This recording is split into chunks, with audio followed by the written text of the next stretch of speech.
ओकर बाप जीजा मिल के बहिन चोद जान लेला कर ओकर बाप जीजा मिल के बहिन चोद जान लेला कर ओकर बाप जीजा मिल के बहिन चोद जान लेला कर ओकर बाप जीजा मिल के बहिन चोद जान लेला कर Mixed by Asmani Ashik.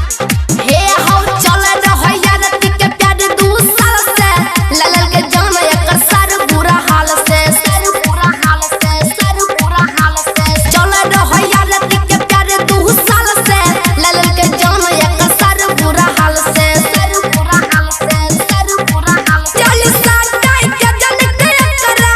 अनाती जा कइल कई बिजली साटाई के जन के करा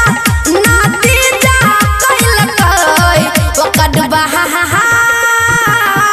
ओकर बाप जीजा मिल के बहिन चोद जान लाई लेलकै ओकर बाप जीजा मिल के बहिन चोद जान लाई लेलकै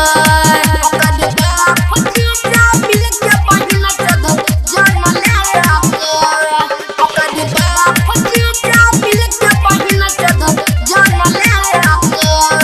Mixed by Safalta Recording Studio, Mohra Ghat, Khagariya. हे हौ असमनिया सिक जानै छै बात के डाक्टर विक्रम बाबू लिखै छै गीत के लिखै छै गीत के लिखै छै गीत के असमनिया सिक जानै छै बात के डाक्टर विक्रम बाबू लिखै छै गीत के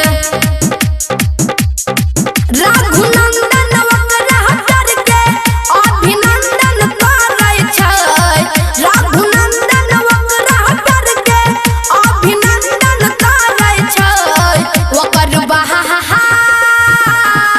ओकर बाप जीजा मिल के बहिन चोद माय